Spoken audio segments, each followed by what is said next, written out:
moving on to the next agency. Tuan Zarif, silakan. Terima kasih Jamil, moderator kita. Nama saya Zarif, saya dari SME Corporation Malaysia. Sebenarnya bersama hari ini ada Tekun, Pernas dan juga PUMB masih kita semua dari kementerian samalah, KUSKOP, Kementerian Pembangunan Usahawan dan Koperasi. So kita ni abang adik lah hari ni, kita ramai daripada KUSKOP. So SME Corp Malaysia, kita adalah agensi penyelaras pusat bagi semua program-program pembangunan PMKS di Malaysia, ya. So kita adalah dipertanggungjawabkan untuk kumpulkan maklumat semua dan juga buat laporan tahunan mengenai semua program pembangunan keusahawanan atau PKS di Malaysia, dan kita perlu laporlah kepada kita panggil NESDC, National Entrepreneurs SME Development Council, yang dipengerusi oleh Yang Amat Berhormat Perdana Menteri lah. Kita perlu kaji keberkesanan dan bagaimana program-program yang diwujudkan di setiap agensi berkaitan dengan PKS, adakah dia berkesan, ada tak isu-isu ketirisan atau penindihan.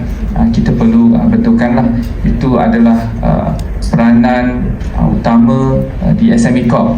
Namun SME Corp Malaysia, nama lama kita SMEDAC, saya rasa pun ada ramai yang kenal. Kita pun ada proseskan sendiri, kita ada dapat dana daripada kerajaan dan kita proses untuk bagi grant kepada para usahawan.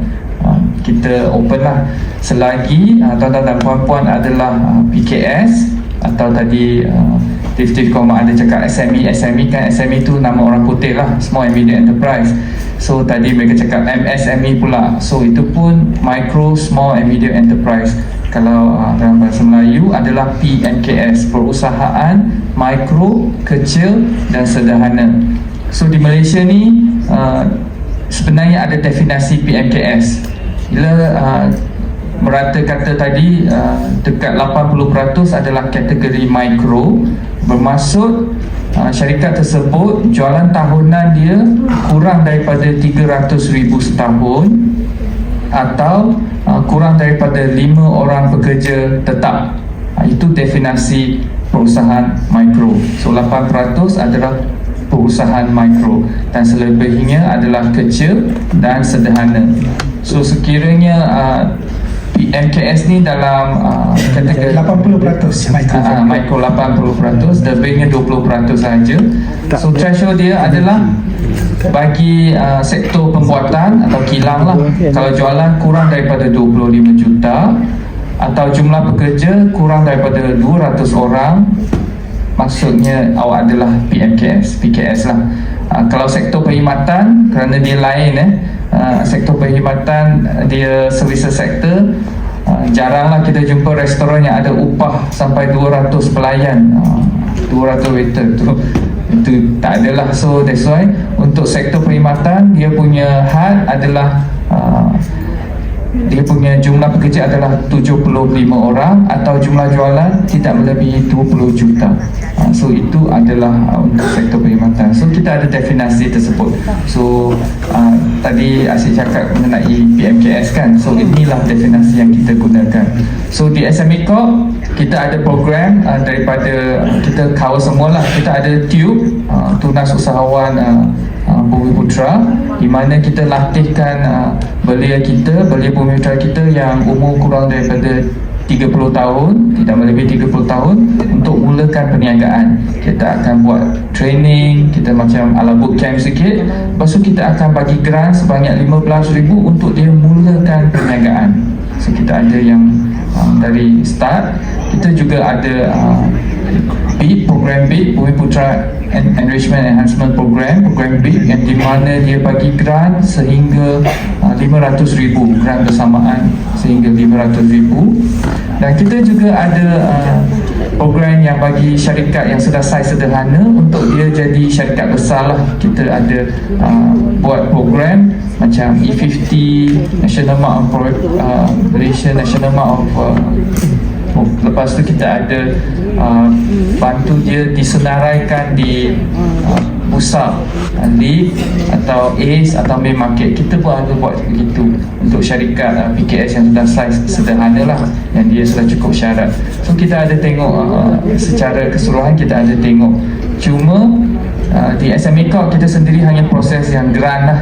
Bagi pinjaman, kita akan hantarkan dana tersebut kepada bank lah, seperti di SME Bank, MIDF, even MARA kita pun ada program Galakkan Ekspor Bumi Putra, kita pun ada hantar dana ke sana lah. Kalau di MIDF, dia punya pinjaman boleh sehingga 5 juta pada interest 4% setahun. Kalau di SME Bank, pinjaman sehingga 1 juta, dan selebihnya kita juga adalah banyak-banyak lagi program, tapi saya rasa nanti kita boleh open lah kepada Q&A sekiranya tuan-tuan puan-puan nak tahu lebih lanjut. Sama seperti agensi-agensi yang lain, kita ada buka kaunter di luar. Setiap syarikat lain kan, so mungkin keperluan lain bolehlah tanya juga direct di info kaunter kita. Terima kasih Tuan Zarif. Pak Yazid. Terima kasih Tuan Director. Assalamualaikum warahmatullahi wabarakatuh. Selamat pagi semua. Alhamdulillah, nama saya Mak Yazid bin Miskum. Saya di SIRIM hampir 23 tahun dan SIRIM ni dia unik. Tadi sahabat-sahabat saya semua sebut juta-juta ratus-ratus ribu. SIRIM dia agak unik sikit. Saya akan cerita. SIRIM kita, nama SIRIM tu sendiri kan, siapa tahu makna SIRIM? S-I-R-I-M. Siapa boleh jawab? Tak tahu SIRIM ni kalau nama singkat dia SIRIM lah, tapi nama panjang dia. Saya rasa saya tahu, tapi saya rasa saya tak jawab. SIRIM Industrial Research Institute of Malaysia. Kita fokus pada standard dan industrial research. Tapi macam mana kita boleh ada terkait dengan kesoalan. So SIRIM fokus kepada industri. Sebab tu kita sekarang di bawah BT. Sahabat saya lain di bawah Puskop. Tapi peranan kita selaku agensi yang bertanggungjawab ke atas perkara-perkara berkaitan dengan kualiti, keselamatan dan terjaminan, terutamanya kepada produk-produk berasaskan kepenggunaan. Kenapa kena ada stiker SIRIM dekat handphone, dekat barang elektrik? Hanya itu lebih kepada certification dan juga kita punya testing. Tapi dalam skop kita hari ini, pembangunan usahawan, kita ada packaging, kita ada reka bentuk pembungkusan dan juga reka bentuk keselamatan. Kita adalah salah satu agensi di Malaysia yang mempunyai kod bidang pencetakan keselamatan daripada CJSO, daripada Kementerian Dalam Negeri. Maksudnya kalau SIRIM nak cetak duit, insyaAllah boleh lah kan? Tapi kita tak cetak duit tempat stiker kita ada the security punya element. Okey, itu satu Yang keduanya, kita apabila kita membangunkan industri-industri mikro dan kecil, kita SIRIM di SIRIM kita dapati banyak benda yang kita kena bantu dan turun padang. Kita bekerjasama dengan agensi yang ada. Terima kasih kepada sahabat-sahabat rakan agensi kita yang banyak memberi dana kepada SIRIM untuk kita bantu. SIRIM sendiri, kalau tuan-tuan dan puan datang pada saya tanya ada grant tak? So far kita tak ada lagi. Kita sebelum ni ada darah SIRIM Fraunhofer, tapi dana tu dah habis. Kita ada 80-20 dan untuk pembangunan automasi dan juga capacity productivity pembelian untuk mesin.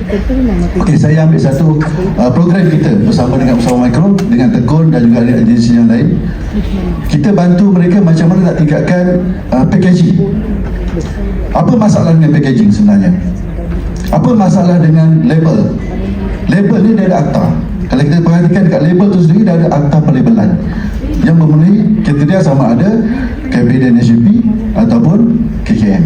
Jadi kita kena bagi tahu kepada usahawan kita, jangan just letak stiker ada nama dan nombor telefon, tak cukup sebenarnya. Dia kena ada nutrition fact kalau untuk dengan makanan dan minuman. Dia kena ada grammage dia berapa, standard grammage dia macam mana, nak kira per serving ni macam mana. Lepas tu dengan ada stiker halal, stiker GMP, stiker HACCP, boleh tak main letak saja. Benda-benda ni kita akan bantu, kita akan bagi tahu, kita akan sedarkan kepada industri kita supaya buat bisnes dengan betul, supaya buat perniagaan dengan ikut pada sistem. Belajar, kalau kata perlu ambil halal, mohon halal. Kenapa halal penting? Sebab dalam halal tu ada sistem. SIRIM selaku agensi teknikal, kita boleh membimbing dan kita jadi konsultan halal. Tapi yang dikeluarkan sejarah JAKIM bukan SIRIM. Dalam bimbingan tu, saya ambil contoh kita pergi usahawan mikro. Usahawan mikro dalam syarat halal perlu ada lesen perniagaan, lesen PBT. Kalau rumah bengkel tepi rumah, mana nak dapat lesen PBT? Betul tak? Jadi kita mainkan peranan, mudah cara. Jumpa dengan pejabat agama, jumpa dengan pejabat daerah, jumpa dengan mana wakil-wakil yang berkepentingan untuk bagi dia surat kelulusan berniaga, surat kelulusan untuk dia beroperasi. Ini memang kerja kami apabila kita bekerja dengan kita punya rakan-rakan kolaborasi. Peranan SIRIM antaranya itu, kita menyediakan kemudahan kepada usahawan bagaimana nak akses kepada standard ataupun keperluan-keperluan penjalan yang diperlukan oleh industri itu sendiri. Okey. Yang keduanya, kita ada juga industri research kita ada banyak produk-produk research yang kita dah buat. Saya sendiri terlibat dengan pembangunan research produk. Saya dah melalui proses fasa daripada TRL, Technology Readiness Level, daripada ideation, daripada tak ada apa sampai kepada satu produk yang boleh dijual kepada pasaran dan ada takers. Saya jual semua source code saya jual semua saya punya teknologi termasuk teknologi transfer. Yang ini antara peranan sini. Jadi industri, ada yang datang kat saya, ada satu company datang kat saya sebagai contoh, dia perlukan satu sertifikat standard, boleh tak keluarkan satu report. Dia punya algoritma, tuan moderator, dia ada satu algoritma HPC, High Performance Computing. Saya cakap, kat mana ada reference standard ni? Dia kata tak ada lagi, ni dia punya algoritma sendiri. Oh, macam tu. Jadi, apa yang saya boleh bantu, saya cakap, saya boleh ambil algoritma awak, saya try generate what is the result. Ada algoritma, tanpa algoritma, saya buat sendiri report tu. Dan saya guna, saya punya report tu sebagai dia punya consider mungkin reference dia lah untuk dia promote. Jadi benda tu is works, dan company tu dia dapat banyak projek based on kita punya report. Jadi benda-benda macam ni kita boleh bantu kepada industri, especially industri mikro dan kecil yang masih tak faham pasal proses, apakah keperluan yang mesti ada dalam kita nak berkembang. Kenapa bila ada setengah, okey sekarang ni saya study KKM ada perlukan home base punya certificate. Saya dah try program ni. Tuan Yazid, kita bagi Tuan Okey, Yazid, boleh. tak? Okey. Tapi Tuan Yazid wrap up sikit lah. Okey, boleh. Saya mungkin tercerita lebih sikit. Terima kasih Tuan Moderator. So secara umumnya, apa benda berkaitan yang perkara-perkara melibatkan bottleneck kepada aktiviti usahawan, datanglah kepada SIRIM. Yang mana kita boleh bantu, kita cuba bantu. Itu saja. Terima kasih Tuan. Terima kasih Tuan. Silakan Tuan Razlan. Assalamualaikum semua. Saya Razlan daripada PUNB. Siapa kenal PUNB ya? Sudah kat tangan? Ramai tak kenal kan? Siapa kenal PNB? Semua kenal kan? Okay. Itulah bezanya. Alright, PNB adalah sister company kami. Right, PNB ditubuhkan pada tahun 78 dan PNB pada 1991.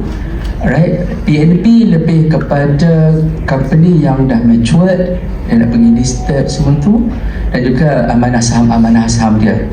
Kami lebih kepada company yang sudah berniaga dan hingga ke matured. So aktiviti berlainan, dan kami dan juga PNB report kepada satu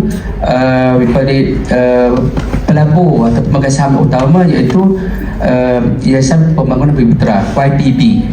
So kami adik-beradik, cuma mak bapak lain. Itulah PUNB. Yang uniknya PUNB adalah kami tak report kepada mana-mana kementerian. Minta maaf Cik Zarina, kami tak report kepada mana-mana kementerian. Cuma kami financial report kepada MOF sahaja. Kami bukan Ecoskop, walaupun dibina banyak kali. Correct? So kami bukan. So kami quite independent. Correct? So apa yang kami boleh tawar? Duit lah, of course lah. Pembiayaan yang utama. Lalu juga kita ada bagi juga berkenaan dengan pemantauan. Setengah daripada agensi ataupun bank-bank, termasuk bank-bank komersial, lepas dapat duit, dia lepas tangan. Dia tahu collect ya, betul? Itu bank. Tapi kami tidak. Kami bagi duit, kami akan ada unit pemantau di setiap cawangan di tempat HQ. Kami pantau sampai habis, sampai graduate. Dan juga kalau perlu additional, kami akan approach. So kami akan rapat dengan entrepreneur, insyaAllah. Right, itu bezanya kami dengan bank. So kita ada officer yang memang akan jaga setiap account tu. So kalau ada masalah, nak reschedule, nak restructure, nak additional, nak minta surat sokongan, please beritahu pegawai pemantau tersebut. So kami tak masuk bahagian micro. Micro PKS kami tak masuk. Kami bahagian pada PKS saja, yang mana dia punya asasnya adalah jualan mesti setidak-tidaknya 300,000 setahun. Itu nombor satu. Nombor dua, mesti dah berniaga setidak-tidaknya 18 bulan. Nombor tiga, mesti ada setidak-tidaknya enterprise. Kalau enterprise, dia punya jumlah pinjaman dia up to 300,000 saja. Tapi lately kita cuba usulkan untuk tambahkan lagi lah untuk enterprise tersebut. Apa industri yang kita masuk sebenarnya kat PMB ni? Alright, kami tak masuk pertanian. Kalau nak ternak ikan, nak tanam sawi, tu tak, pergilah Agrobank. Itu kami tak join. Kami lebih kepada penjualan, peruncitan, pengedaran, pemborongan, pembuatan dan perkhidmatan. Tapi mesti berpatuh kepada syariah, sebab kita syariah ditawarkan kepada syariah company pada 2010. So industri kita mestilah berdasar pada syariah. So kalau perniagaan dia minta sampai 1 juta, mesti 100% bumi putra dalam syarikat atau enterprise. Kalau lebih daripada 1 juta, ada leeway sikit, ada kelonggaran. Maksudnya dia punya shareholder daripada non-bumi up to 30% sahaja. Yang maksimum, minimum bumi 70%. Tapi dengan syarat dia punya check signatory, finance director, semua tu mestilah bumi. Mestilah bumi putra control company. So pembiayaan kita daripada serendah-rendah 100,000 sampailah 10 juta. Tetapi ada kes-kes tertentu kita bagi sampai 25 juta. Okey, bergantung kepada keperluan. Kita juga ada inisiatif baru yang kita dah tubuh 2000 sebelum COVID hari tu, PKP hari tu, untuk pembiayaan antarabangsa. So kita dah insyaAllah baru ni bulan 3, bulan 4 baru ni kita ada buat satu launching di London baru ni. Kalau faham, Senai dan Menit ada buat satu restoran di London. Kita buat launching bulan 4 dan 5 itu. So soon insyaAllah akan satu lagi di Dubai insyaAllah. So itu adalah daripada overview pada PMB punya pembiayaan. Alright, so yang itu kita ada booth dan ada Q&A, just tanya saya insyaAllah. Terima kasih Encik Razlan. So macam sama seperti tiga yang tadi, saya akan just give a bit of summary on all three agencies. So SME Corp ni tuan-puan lebih kepada policy dengan effectiveness of all the agencies yang sedang membuat tengah membuat program keusahawanan. So kalaulah ada agensi lain tengah buat good program, diorang cakap tak dapat duit, ada masalah, bolehlah tuju kepada Encik Zarif juga. Cik Zarif, biarlah Mara dapat duit lebih sikit, program dia bagus, saya lalu, manalah tahu kan. At the same time, diorang ada juga program untuk PKS, and it is across the whole value chain, tapi lebih kepada latihan dan fokus mereka lebih kepada mikro untuk membantu mereka jugalah. Daripada segi Sirin pula, mereka lebih kepada ekosistem yang membantu usahawan yang nak go to the next level, I would argue. Sebab kalau you micro, I don't think you will care about standard, handset, gap, halal, you tak fikir lagi masa tu. Tetapi sebab ni lah penting ada bantuan seperti ini. Because kalau tuan-puan nak pergi daripada small nak pergi medium atau micro nak pergi medium, if you want to expand your business tuan-puan, anda memerlukan CJ ni. Lagi-lagi nak tembus masuk hypermarket, tak payah pergi luar negara pun lagi lah.